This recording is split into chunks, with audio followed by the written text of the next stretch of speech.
अस्सलाम वालेकुम, मैं हूं आबिद अंदली। नाज़रीन, शहबाज हुकूमत ने यह बात तस्लीम कर ली है कि उनके पास इमरान खान के खिलाफ कोई एक सबूत भी नहीं है जिस पे वो इमरान खान को अंदर डाल सके। और अब पूरे मुल्क के अंदर एक तो फौज बुलाने का फैसला हुआ है, इसके ऊपर भी तफसीलात है। एक क्लीन चिट दी है खुद को शहबाज शरीफ साहब ने, अपने तमाम केसेस से खुद को उन्होंने बरी कर दिया है। ये क्या मामला है? और साइफर के ऊपर एक नई कहानी खुलकर सामने आई है। कुछ ऐसे इंकिशाफात हैं, वो भी आपके सामने रखते हैं। और अब पहले बात कर लेते हैं कि खदीजा शाह और यास्मीन राशिद साहिबा के हवाले से। आपको पता होगा कि ये बहुत सारी खवातीन हैं, तैयबा राजा भी उनके अंदर है, सनम जावेद हैं, गालिबन सनम जावेद, यास्मीन राशिद और जो खदीजा शाह हैं। इनके जो केसेस हैं वो चल रहे हैं अदालतों के अंदर। और आज फिर इनको तकरीबन यास्मीन राशिद साहिबा के ऊपर जो इल्ज़ाम है कि उन्होंने इश्तियाल अंगेज नफरत के ऊपर मबनी तकारीर की है और जलाओ गिराव किया है। और एटीसी ने आज उनकी जो रिमांड था, जुडिशल रिमांड, उसके अंदर मजीद 11 रोज की तोसी की है। जबकि खदीजा शाह और सनम जावेद साहिबा जो हैं, इनके जो मामलात हैं, इनका भी जो जिना हाउस के ऊपर अटैक है, उसमें इनके जो जुडिशल रिमांड है उसमें भी 11 रोज की तोसी हुई है। इसके साथ साथ जो बड़ी डेवलपमेंट हुई, जो एकदम पूरे पाकिस्तान के मीडिया के मंजरनामे के ऊपर गालिब आई और छा गई और जिसके ऊपर बड़ी हेडलाइंस बनी, वो है जी शहबाज शरीफ साहब को, उनके पूरे खानदान को जो 7 अरब की मुबैना मनी लॉन्ड्रिंग थी उसमें उनको बरी कर दिया गया। एहतसाब अदालत ने उनके हक में ये फैसला सुना दिया है। मेरे ख्याल में ये बहुत मुबारक दिन है शरीफ खानदान के लिए। और आहिस्ता आहिस्ता आप देखते हैं कि पिछले 14 माह के अंदर जो उनकी मेहनत थी, अब उसका वो फल वसूल कर रहे हैं। जितने भी उनके ऊपर केसेस थे, पहले तो उनके जो गवाहान थे वही अल्लाह को प्यारे हो गए, वही मर गए। सारे चारों के चारों गवाह एक केस के अंदर इन्होंने जो है वो सफा हस्ती से उनको गायब कर दिया। और उसके बाद अब आहिस्ता आहिस्ता जो केसेस हैं वो भी खत्म होना शुरू हो रहे हैं। और एक तरफ एहतसाब अदालत ये फैसला देती है कि इमरान जो शहबाज शरीफ हैं वो बरी हो रहे हैं इस केस में, उनको, उनके पूरे खानदान को जो 7 अरब की मनी लॉन्ड्रिंग है उसमें उनको बरी कर दिया जाता है। और दूसरी तरफ तोशा खाना का बयान रिकॉर्ड किया जाता है इमरान खान की मौजूदगी के बगैर। जज के ऊपर एतराज होता है, वो कोई नहीं सुनता। हाई कोर्ट के अंदर मामला जाता है, वहां कोई नहीं सुनता।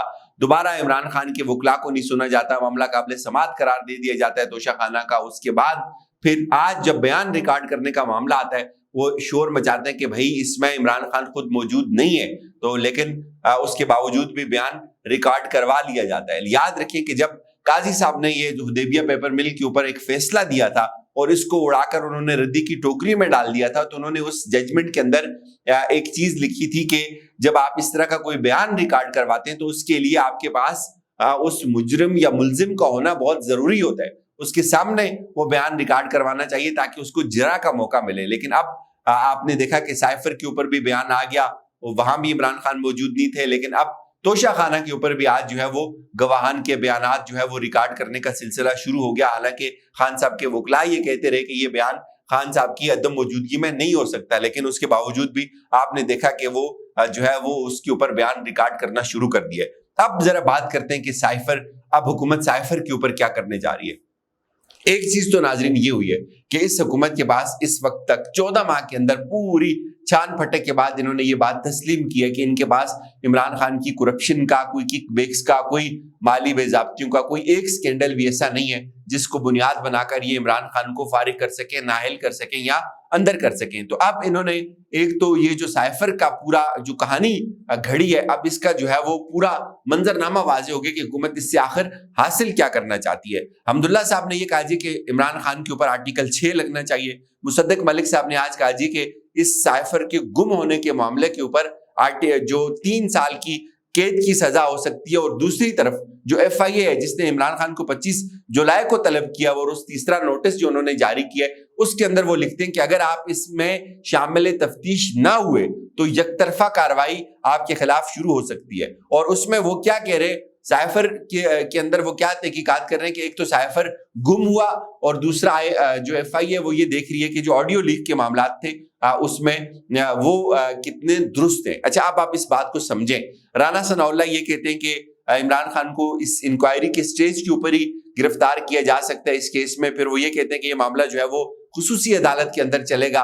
تو اس میں اب سمجھ کیا آتا ہے؟ سمجھ یہ آتا ہے ناظرین کہ یہ جو 5 رکنی کمیٹی بنائی گئی ہے جس میں گریڈ 19 کے بھی کچھ آفیسر ہیں، اس میں خان صاحب کا جو موقف ہے وہ یہ ہے کہ یہ چونکہ معاملہ اتنا بڑا ہے لہٰذا اس کو یا تو سپریم کورٹ دیکھے یا کوئی اس لیول کی ایک جوڈیشل کمیشن بنایا جائے جس کو اس پورے معاملے میں تحقیقات کرنے میں بہت آسانی ہو، چونکہ ظاہر ہے اس میں براہ راست امریکہ انوالو ہے، اس میں بڑے بڑے جو کریکٹرز ہیں وہ انوالو ہیں، لہٰذا یہ جو کمیٹی ہے جس میں چند آرڈنری جو لوگ ہوتے ہیں وہ اس کی تحقیقات نہیں کر سکتے، نہ ان کے پاس اتنے اختیار ہے، نہ ان کے ہاتھ اتنے مضبوط ہیں، لیکن اس کے باوجود بھی اب انہوں نے اس معاملے میں اس کو اٹھانے کا فیصلہ کیا کہ سائفر گم کہاں ہوا، اور پھر سائفر کے اوپر جو آڈیو لیک آئی تھی اس کے اندر کیا کتنی صداقت ہے۔ تو واضح طور پہ یہ چیز اب نظر آ رہی ہے کہ جو ڈاٹس اگر آپ کنیکٹ کریں، رانا ثناء اللہ کے بیانات، مصدق ملک کی پریس کانفرنس، اس میں یہ کہنا کہ 3 سال سزا ہو سکتی ہے،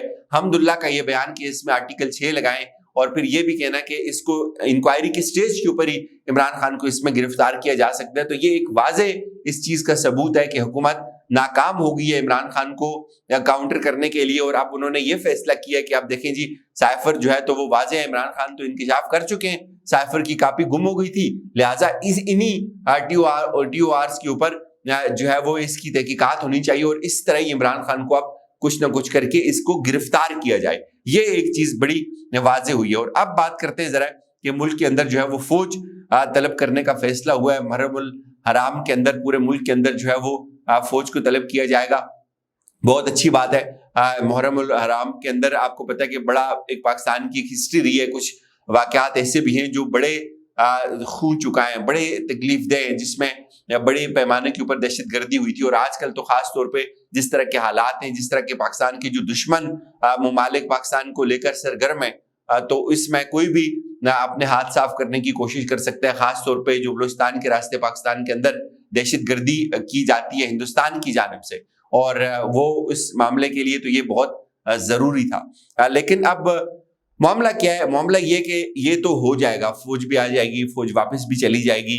اس سے پہلے بھی آپ کو پتا ہے کہ فوج آئی تھی، الیکشن کے اوپر بھی ایک معاملہ بنا تھا، فوج کے لیے بات ہوئی تھی، تو اس وقت کہا گیا تھا کہ فوج اویلیبل نہیں ہے، لیکن الٹیمیٹلی جب آگے الیکشن آئیں گے اس کے لیے اگین پھر جو ہے وہ فوج کی ضرورت پڑے گی۔